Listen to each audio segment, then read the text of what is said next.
Halo teman-teman, kembali lagi dengan kami kelompok 7. Nah, di video kali ini kami akan sedikit membahas tentang rantai makanan pada buku tematik tema 5, subtema 3, pembelajaran 1. Ada pepatah tak kenal maka tak sayang. Maka perkenalkan kami dari kelompok 7 yang beranggotakan 1. Vicky Pratama, 2. Natasha Ira Agustin, 3. Salsabila Ramadanti, 4. Windu Tri Indarswara. Yang kelima, Gideon Triwijaya. Ngomong-ngomong, tahukah kalian apa itu rantai makanan?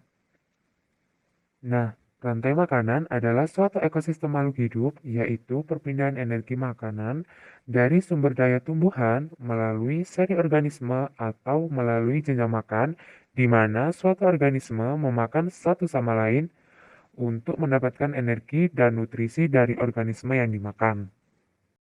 Teman-teman, rantai makanan ini merupakan bagian dari jaring-jaring makanan loh, di mana rantai makanan bergerak secara linier dari produsen ke konsumen teratas. Perlu kita ketahui, panjang rantai makanan ditentukan dari seberapa banyak titik yang menghubungkan antar tingkatan trofik pada setiap tahap pemindahan energi. 80% sampai 90% energi potensial kimia hilang sebagai panas. Karena itu, langkah-langkah dalam rantai makanan umumnya terbatas 4-5 langkah saja. Tahukah kalian, rantai makanan pertama kali diteliti oleh ilmuwan Arab loh, yang bernama Al-Jahiz pada abad ke-9, yang lalu dipopulerkan kembali oleh Charles Sutherland Elton pada tahun 1927. Dengan kata lain, semakin pendek rantai makanan, semakin besar pula energi yang tersedia pada setiap suksesi level. Nah, teman-teman, dalam rantai makanan terdapat 3 macam rantai pokok yang menghubungkan antar tingkat trofik, yaitu yang pertama, rantai pemangsa, yang kedua, rantai saprofit, yang ketiga, rantai parasit. Rantai pemangsa, yaitu rantai makanan yang terjadi ketika hewan pemakan tumbuhan dimakan oleh hewan pemakan daging.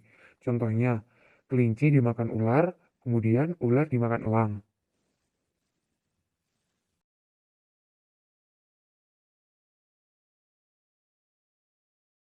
Kemudian, rantai saprofit. Rantai saprofit adalah rantai makanan yang terjadi untuk mengurai organisme yang sudah mati.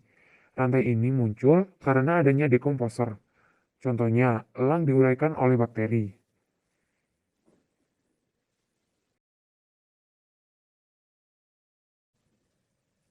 Nah, yang terakhir adalah rantai parasit, yaitu rantai makanan yang terjadi karena terdapat organisme yang dirugikan.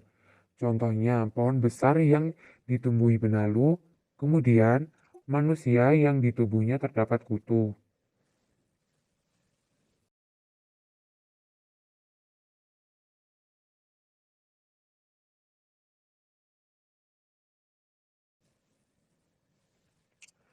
Teman-teman, perlu kita ketahui ada 2 tipe dasar rantai makanan. Yang pertama, rantai makanan rerumputan atau grazing food chain, yaitu rantai makanan yang diawali dari tumbuhan pada trofik awalnya.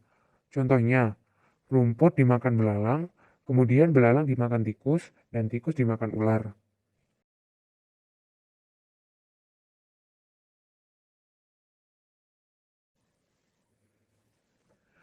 Kemudian yang terakhir adalah rantai makanan sisa atau detritus, atau yang disebut detritus food chain, yaitu rantai makanan yang tidak dimulai dari tumbuhan, tetapi dimulai dari detrivor.